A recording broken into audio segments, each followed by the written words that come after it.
கர்த்தருடைய பரிசுத்த நாமத்துக்கு ஸ்தோத்திரம். இன்றைய தினத்துக்கான தேவனுடைய வார்த்தையானது 2 நாளாகவும் 17ஆம் அதிகாரத்திலே 16வது வசனத்தை பார்க்கும் பொழுது, அவனுக்கு உதவியாக கர்த்தருக்கு தன்னை உற்சாகமாய் ஒப்பு கொடுத்த சிக்கிரியின் குமாரனாகிய அமசியா இருந்தான் என்று சொல்லி நான் வேதத்திலே வாசிக்கிறோம். ஆகவே இந்த அமசியா என்கிற மனிதன் கர்த்தருக்கு தன்னை உற்சாகமாக ஒப்பு கொடுத்தான். அதாவது நாம் ஒப்பு கொடுக்கிறோம், கர்த்தருக்கென்று நாம் ஒப்பு கொடுக்கிறோம். கடமைக்காக ஒப்பு கொடுக்கிற காரியம் அல்ல.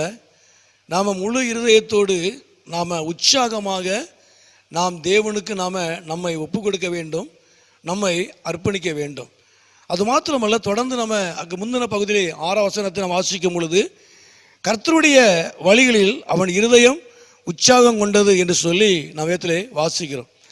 அப்போது ரெண்டாவதாக கர்த்தருடைய வழியிலே நாம் நடப்பதற்கு, கர்த்தருடைய வழியிலே நாம் நடப்பதற்கு, கர்த்தருடைய வழியிலே காணப்படுவதற்கு நம்முடைய இருதயம் உற்சாகம் அடைய வேண்டும். உற்சாகமாக நாம் கர்த்தரை பின்பற்ற வேண்டும். உற்சாகமாக நாம் கர்த்தருடைய வழியிலே நாம் காணப்பட வேண்டும். கர்த்தர் மகிமை உண்டாவதாக.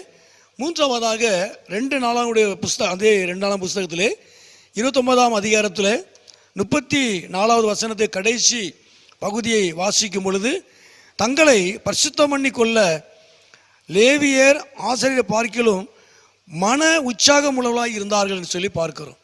ஆகவே மூன்றாவதாக தங்களை பரிசுத்தம் பண்ணி கொள்ள உற்சாகமாக காணப்பட்டார்கள் என்று சொல்லி பார்க்கிறோம். அப்போ மூன்றாவது, நாம் உற்சாகமாக கர்த்தருக்கேற்ற பரிசுத்தம் நாம் அடைய வேண்டும். நாம் பரிசுத்த வாழ்க்கையில் உற்சாகப்பட வேண்டும். கர்த்தர் நாமத்துக்கு மகிமை உண்டாவதாக. அப்போ முதலாவதாக கர்த்தருக்கு நம்ம உற்சாகமாய் ஒப்பு கொடுக்க வேண்டும்.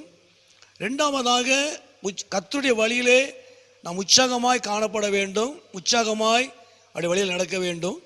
மூன்றாவது, கர்த்தர் விரும்புகிற பரிசுத்தம், நம்ம உற்சாகமாக நம்மை பரிசுத்தம் பண்ணி கொள்ள வேண்டும். காரணம், தேவன் அதை விரும்புகிறார். ஏன்னா பரிசுத்தம் இல்லாமல் யாரும் தேவனை தரிசிக்க முடியாது.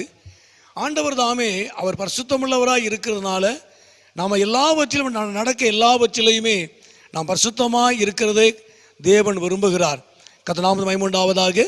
அப்போ மூன்றாவதாக இந்த நாட்களிலே கர்த்தருக்கேற்ற பரிசுத்தம் அடைவதில் நம்ம உற்சாகம் கொள்ள வேண்டும்.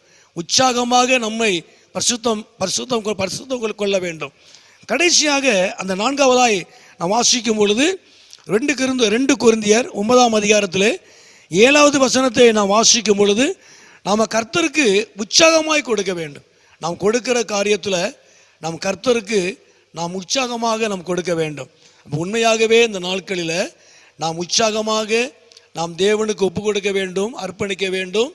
நாம் உற்சாகமாக கர்த்தருடைய வழியிலே காணப்பட வேண்டும். நாம் உற்சாகமாக நம்மை பரிசுத்தம் பண்ணி கொள்ள வேண்டும்.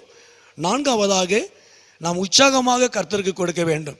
அப்போ தேவனுடைய காரியங்களிலே நாம் எதை செய்தாலும் முழு விருப்பத்தோடு, மன விருப்பத்தோடு, முழு இருதயத்தோடு உற்சாகமாக நாம் கர்த்தருக்கு நம்ம செய்வதனால, காணப்படுவதனால தேவன் நம்மளை ஆசீர்வதிப்பார், அவர் நாமத்தை மகிமைப்படுத்துவார். ஜெபம்.